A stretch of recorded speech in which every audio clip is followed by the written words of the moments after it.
Well, certainly an improvement. We've got a few more lights working in the centre, whereas there's previously none. So I think we need to either change some bulbs or adjust some contacts on some of them bulb holders. That's another common problem with these. See if we can get all of those working. Okay, so we can see the centre wheel's all working now. There are actually only 2 bulbs that were out. The rest of the problems were down to bad bulb holders. So I'm going to work my way through the rest of the playfield. There's loads of bulbs out, and again I think we're going to have a combination of dry joints, bad bulbs and bad bulb holders. So I'll go through them all systematically, and no reason why I shouldn't be able to get more working. There you go, that's a massive improvement. That one is a flasher only, so that's fine. We've got the 25k here to do, extra ball here and extra ball here. Oh, and jackpot, that might be a flasher that I will check. Anyway, that's quite good. That's nearly all I'm working now. Also got some back box ones to do. Now I'm not sure which one of these are controlled. I'll have to check. The glass should probably indicate it. We've got a couple to deal with on the back and the back box that need doing as well. Right, that's it. All controlled lamps are now working. That is a flasher, and that is also a flasher there. Other than that, they're all lit. We've also got all the GI in the back box working, and all the controlled lamps as well. Next up is testing and replacing flashers. Okay, I've replaced all the solenoid fuses. Actually in this game there weren't that many that were wrong, but as I always say in my videos, always check every single fuse in your pinball machine. It's a guarantee that some, if not many, will be the wrong values, because operators seem to have a complete disregard for fuses. I say this one's a surprising one. I think I've replaced 2 on the drive board and 1 in the main cab. That's a pretty low number really for a pinball machine. There's normally a lot more than that faulty. Also wrong value. Right, so I think we're ready to test the solenoids out now. Well, looks like the solenoids are doing pretty well. Control gate, don't know where that is, that's probably on the Playfield.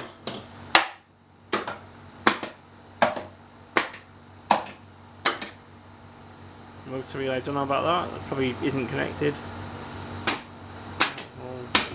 Okay, control gate, yeah, so there's a couple of things that aren't doing anything, but I suspect they're on other parts of the machine.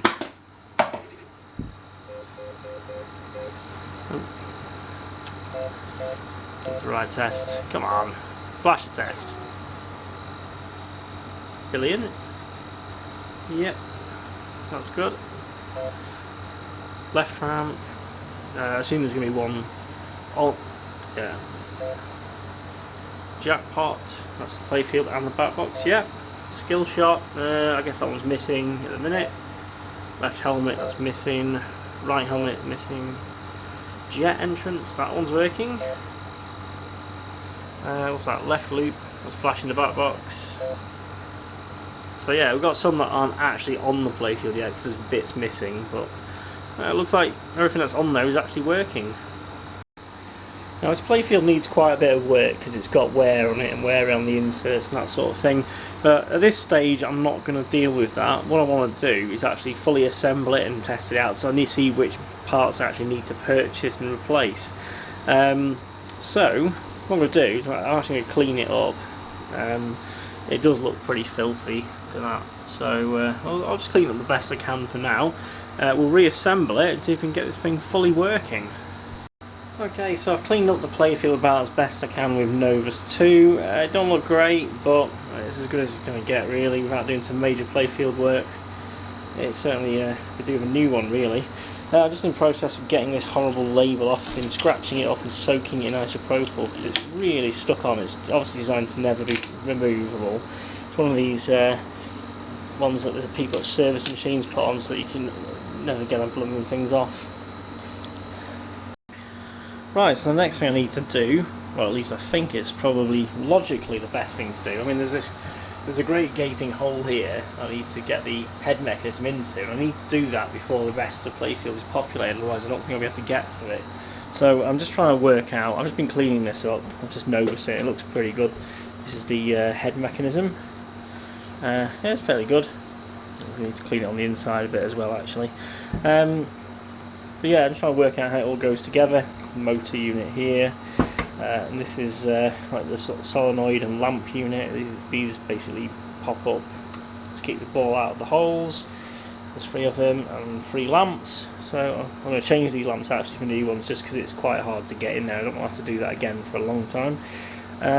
Yeah, so hopefully I should be able to work this out, how it all goes together. Okay, so I'm just looking at what ramps I've got, just sort of placing them roughly in place to work out what bits I've got. Anyway, I've got 2 of these ramps.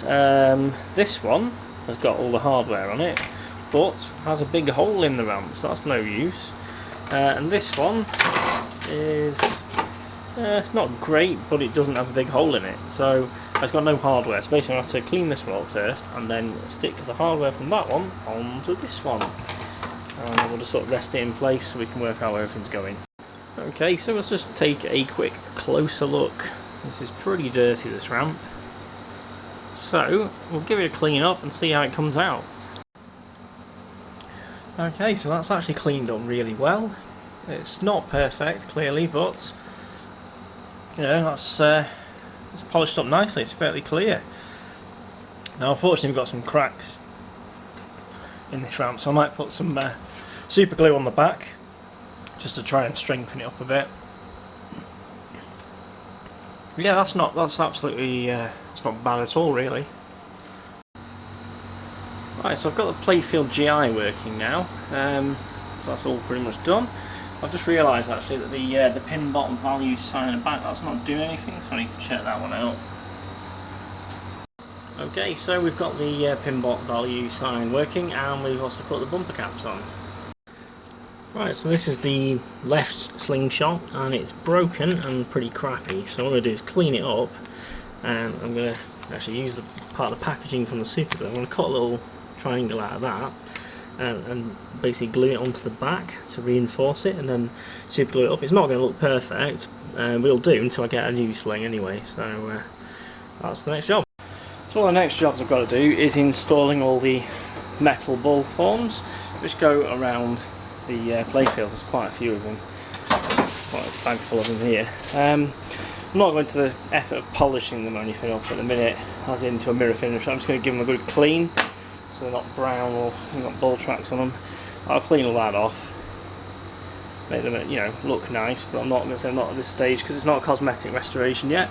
I'm going to go to effort of actually, you know, mirror polishing. We'll do that maybe at a later date if this playfield ever gets swapped out, because it's, you know, there's certainly issues greater than the ball forms not being shiny, like the playfield's pretty worn.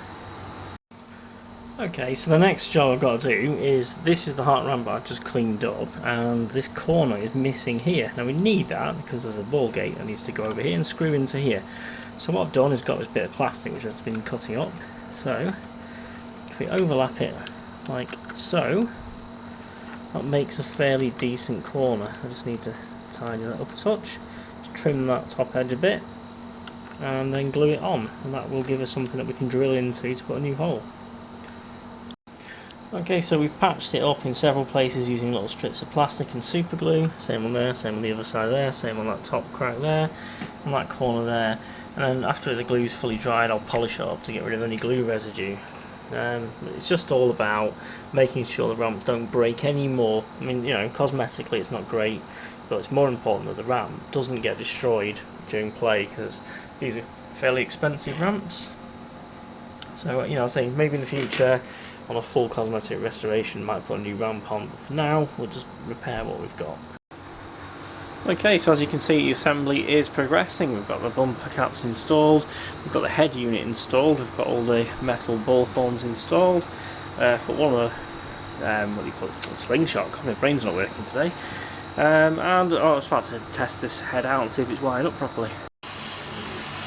Okay, so if we put it in manual test, we can see that switch 67 comes on 3 of the faces as it should. That one doesn't, as it should. But it's not working.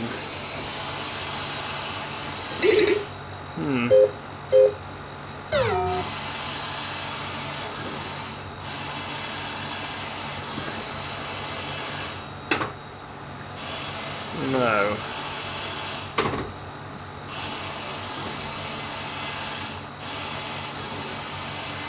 Doesn't look like it's working properly. Hello. It's actually firing the solenoid on the right face that time. Nope, not that one. That was firing the mouth solenoid on the wrong face. Oh, did it right on that time? Yeah, it's totally confused. I'm not familiar with these head units, so I'm going to have to play around with it and see what's going on.